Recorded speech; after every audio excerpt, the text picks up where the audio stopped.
Hopefully that's clear.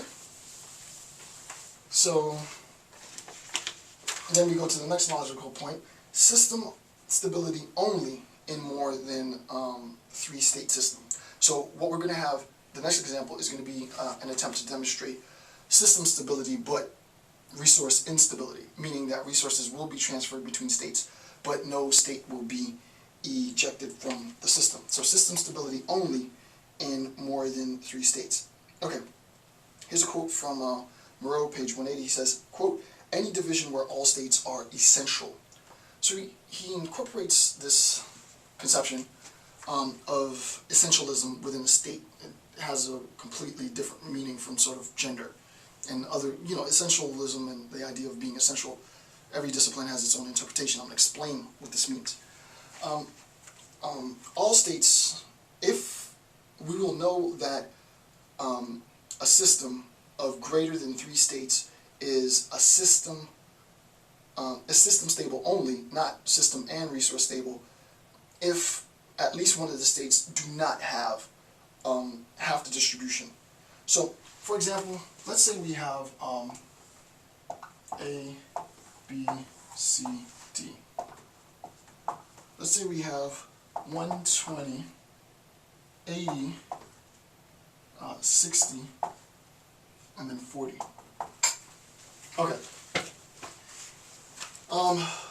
The idea of a state being essential is not an easy thing to explain.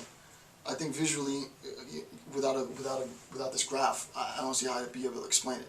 But once it's depicted visually, it's really not that complicated. Think of it like this, right? What's the most powerful state in the system? No matter if we're talking about 4 states or 90 states, right? It doesn't really matter. What's the most powerful state? Meaning, what is the state with the highest allocation of the total distribution of resources? In this case, total distribution of resources equals 300. State with the highest distribution is state A, which has 120. How far, so the first thing is to determine essential. D-E-T-E-R-M-I. Determine if state is... So how do you determine if a state is essential? First, what is the total dis, right? What's the total distribution of resources? We know that our total equals 300. Okay. 2, what is the most powerful state distribution? Right? What is the most powerful state's distribution? Right? 120. Right? Next, 3, how far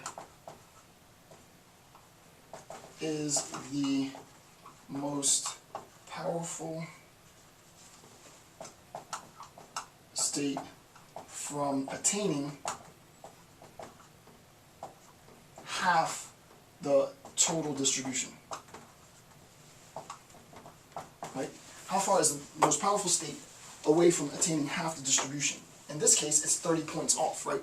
Total distribution is 300, state A is at 120, it's 30 points off attaining half the distribution. Why is half the distribution key? Because we recognize once we attain half the distribution, we secure our position in the system, right? We secure our position in the system. So what we want to do is secure our position. We're the weakest state. We're at 40. We're dwarfed. We're 3 times weaker than state A, right? We want to secure our position in this state. So what we do is, what is the total distribution? 300.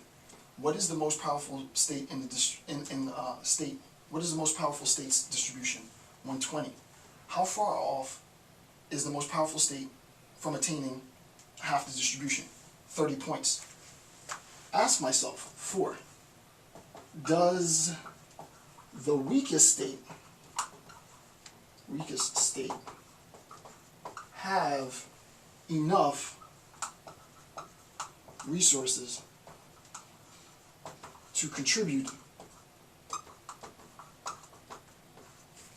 to the strongest state, S-T-R-O-N, strongest state reaching half the total distribution. Does the weakest state have enough resources to contribute to the strongest state reaching half the total distribution, right? I need 30, you have 40, you can sacrifice the 30. You'll still have 10. So you can transfer 30 and have me arrive at 150, right? So the new numbers will be 150, 80, 60, instead of 40, 10. What I've done now is I've secured my place in the system, right? I've secured my place in the system because what will end up happening, as we saw before, right, is that pairing up, right, 60 plus 10 is 70, plus 80 is 150. All three of us can combine to fend off any attack from A, right? So what you do is, in order to figure out if the state is essential or not, and I'll show you an example of, actually I didn't show you an example, I'm going to ask you, yeah, I will show you an example though. I'll show you an example in which a state is not essential, but in this case all states are essential, right? All states are essential, right? The states can all remain within the system, essential meaning it's not going to be ejected or eliminated from the system. All states, even the weakest state, is essential. Why? Because the difference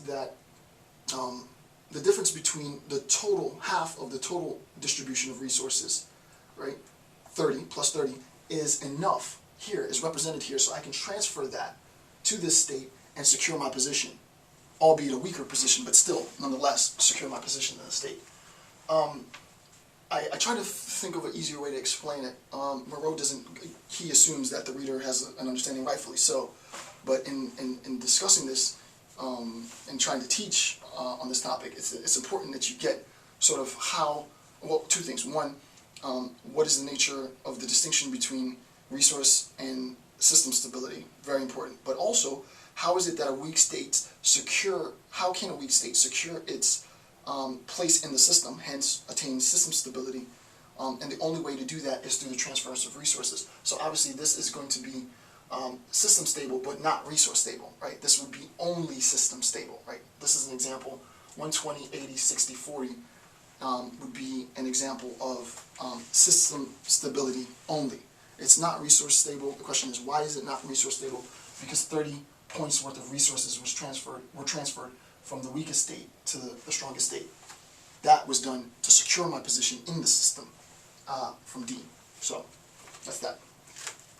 Okay, so that's basically the end of the lecture. But what I wanted to do is to ask just a few questions, right? So I'm only going to go through one of them. I'm only going to go through number one. There are footnotes to the answers. Try not to look at the footnotes. Try and solve and answer these questions without looking at the footnotes. If you can answer these questions without looking at the footnotes, then you have an understanding of what it was that I just lectured on. So here's like a quiz that I would give, or a form of a quiz that I would ask to determine whether you had an understanding of the relationship between resource and system stability.